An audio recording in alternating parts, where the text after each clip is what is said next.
السلام عليكم ورحمة الله وبركاته. اللهم صل وسلم وبارك على سيدنا محمد وعلى آله وصحبه وسلم. يا صباح السعادة، يا صباح الهنا على حضراتكم، صباحكم معطر بذكر الله. كل سنة وحضراتكم طيبين. أول يوم في السنة الميلادية الجديدة، ربنا يعودها على المسلمين والأمة الإسلامية كلها باليمن والخير والبركات، ويجعلها سنة سعيدة عليكم وعلى أولادكم وأسركم الكريمة يا رب العالمين.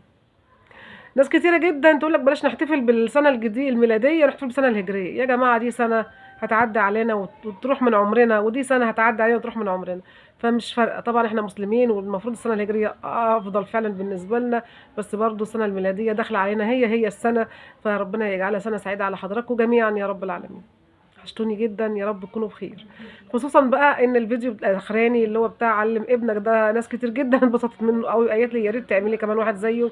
بس انا النهارده بدل ما اقول علم ابنك هقول علم بنتك. علمي بنتك ايه يا بنتي؟ علمي بنتك ايه؟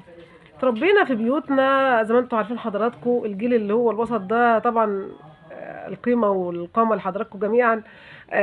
في بيوت كلها احترام وأدب وأخلاق، وكان فيها حب وتسامح وكل حاجة حلوة، وتعلمنا فيها أخلاق كتيرة جدا بين أبونا وأمنا. ربنا يا رب يرحم أبويا ويغفر له، ادعوا له بالرحمة، وربنا يخلي لي أمي يا رب ويديلها الصحة ويخليها لي طول العمر يا رب العالمين. طبعا اتعلمنا حاجات كتير، اتعلمنا أخلاق كتيرة، تربينا على العز والأدب والأخلاق. تعالي بقى نشوف النهارده هنعلم بنتنا ايه.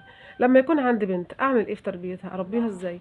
اولا لما تيجي تكلمي بنتك علميها لازم تبقى عندها عزة نفس، لازم تكون عندها عزة نفس، لازم تكون متسامحة، لازم تكون مؤدبة، ما تكلمش حد غريب.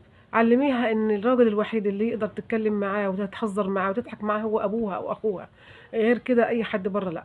علشان تحميها، لان الدنيا بقت صعبة جدا والناس بقت صعبة جدا، الشباب بقى صعب جدا، بيصدقوا ان هم يلاقوا اي بنت يتكلموا معاها ويجيبوا سيرتها. لازم بنتك تتعلم ان هي تبقى ماشية في حالها ملهاش دعوة بحد. تجتنب كل الشبهات، تجتنب كل الناس اللي مش كويسه.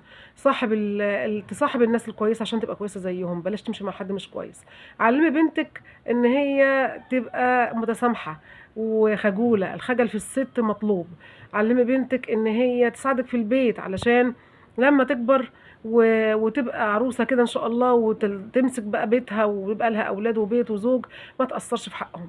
علمي بنتك ان هي تحافظ على انوثتها وتتعامل بانوثه، وبلاش الاسلوب اللي هو بتاع البنات الايام دي اللي بلاحظه كتير قوي على بنات كتير، اللي هو تتكلم بصوت عالي والكلام ده. لا، علميها صوتك يبقى واطي، خليكي عندك رقه في الكلام، خليكي عندك خجل، خليكي عندك انوثه.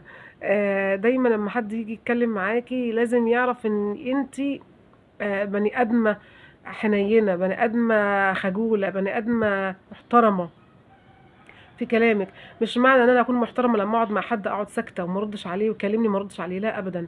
تكلمي بادب، خليكي واثقه من نفسك، خليكي واثقه في حالك وفي شخصيتك. لازم تكون شخصيتك قويه عشان تقدري تتكلمي مع الناس وتمشي وتعيشي في الحياه. الحياه عايزه الست القويه، عايزه البنت المؤدبه وفي نفس الوقت واثقه من نفسها، تبقي ماشيه واثقه من نفسك. علمي بنتك ان هي تتعامل مع كل الناس بحب، يبقى جواها كده حب ومبقاش في قلبها حقد لحد. علمي بنتك ان هي تحافظ على صداقتها وتنصحها، وكمان تمشي مع الناس المحترمه الكويسه.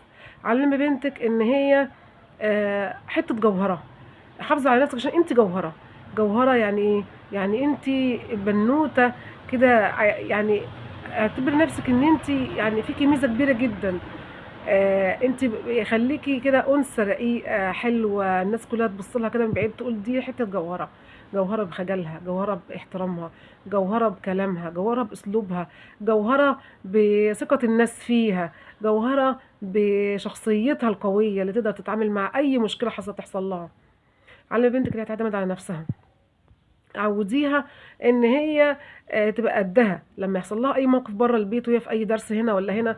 لازم تعرف تتعامل، لازم تعرف تتصرف. ما ينفعش تبقى في موقف مش كويس، لا انا لازم اتصرف وافكر انا اعمل ايه في اي موقف يواجهني. علمي بنتك علمي بنتك ان هي تحافظ على دينها، تحافظ على صلاتها، هتبقى إن شاء الله ربنا هيحرسها من كل شر ومن كل سوء يا رب العالمين. علمي بنتك إن هي تحافظ على نظافتها الشخصية، تكون ست نظيفة في نفسها، تهتم بنفسها، بشرتها، ملابسها، تهتم بأناقتها. إن شاء الله يا رب يخليكم أولادكم جميعا، وبحيي كل أم وأب تعبانين عشان خاطر تربية ولادهم في الغلا اللي احنا فيه ده، ويعين كل واحد على حاله يا رب العالمين.